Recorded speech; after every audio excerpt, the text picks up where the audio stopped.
ওদের সাথে নিয়ে কেমন করে দিনগুলো কাটাচ্ছি চলো তার মধ্যে একটা দিন তোমাদের সাথে শেয়ার করি। সকালবেলা অসহ্যকর মেশিনের ঘরঘরানি শব্দে ঘুম থেকে উঠে দেখি পাশের জমিতে জল দেওয়া চলছে। এই অসহ্যকর মেশিনের আওয়াজে সকালবেলা তাড়াতাড়ি আজকে ঘুমটা ভেঙে গেল। আর এদিকে সকালবেলায় গোয়াল কাকু চলে এসেছে দুধ দুইয়ে নিয়ে যাওয়ার জন্য। এই কাক ভোরে যখন বাড়ির সবাই ঘুম থেকে ওঠেই না তখনই কিন্তু কাকু চলে আসে দুধ দুইয়ে নিয়ে যাওয়ার জন্য। আসলে সবার বাড়ি সকাল সকাল দুধটা তো পৌঁছে দিতে হয় ওনাকে। আর এই সময় থেকে আমিও লেগে পড়ি আমার নিজের কাজে। আমার এই আদরের পাখিগুলোকে খাবার দেওয়ার পর্ব শুরু হয়ে যায় এই সময় থেকেই।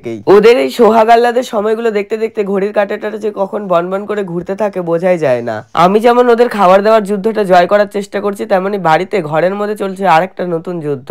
ভাই আজকে তাড়াতাড়ি স্কুলের ড্রেসটা পরে রেডি হয়ে যাচ্ছে কারণ আজকে ওদের স্কুলে আছে ওর পরীক্ষা। তাড়াতাড়ি রান্না করে সবার সামনে পরিবেশন করাটাই ছিল মায়ের কাছে এখন সবচেয়ে বড় চ্যালেঞ্জের কাজ। তার মধ্যে আবার ভাইয়ের এই যে জেদ না খাইয়ে দিলে স্কুল যাবে না, তাই রান্না ফেলে সবার আগে ওকে খাইয়ে স্কুল পাঠানোটাই ছিল সবচেয়ে বড় কাজ। সকালবেলা পাখিকে খাবার দিতে গিয়ে ঠিক করে পাখিগুলোকে তো আমি খাবারই দিতে পারিনি। এখানে এমন চিৎকার লেগেছিল সেই জন্য পাখিদের ওখানে অর্ধেক কাজ করে চলে আসলাম। এখানে এসে ওর বইপত্র গুছিয়ে দিলাম। এবার ও স্কুল চলে যাচ্ছে, এরপরে পাখিগুলোকে ঠিক করে খাবার দিতে পারবো। এখানে এসে দেখি ওদের ভালোবাসার পর্ব শেষই হয়নি। আর এই যে আমার সোনাটা, এর সাথে না খেলে তো আমার দিনটাই ভালো কাটে না। আমাকে দেখলে খাঁচাটা সামনে চলে আসবে আর আমি যেদিকে যাবো সেদিকে ওর যেতে লাগবে, মানে ওর সাথে এখন খেলতে হবে। আমার আঙুলগুলো কামড়ে যে ও কি মজা পায় আমি জানি না, কিন্তু সবসময় দেখো ঘুরে ঘুরে আবার আসছে আমার আঙুলগুলো কামড়াতেই। এটাই ওর কাছে সবচেয়ে বড় খেলা। ওর সাথে খেলতে খেলতে আমি তো একেবারে ভুলেই গেছি যে ওদের খাবার এখনো দিইনি। পাখিগুলোকে খাবার দেওয়ার পর ও তো লাইনে বসে আছে, আমার একটুকু মাথায় ছিল না, তাই তাড়াতাড়ি চলে গেলাম এবার পাখিগুলোকে খাবার দিতে। প্রতিদিনের মতনই পাখির বাটিগুলো পরিষ্কার করে নেওয়ার পর তারপরে ওদের প্রিয় এই দানা খাবারটা দিয়ে দিলাম বাটির মধ্যে। আমাদের যেমন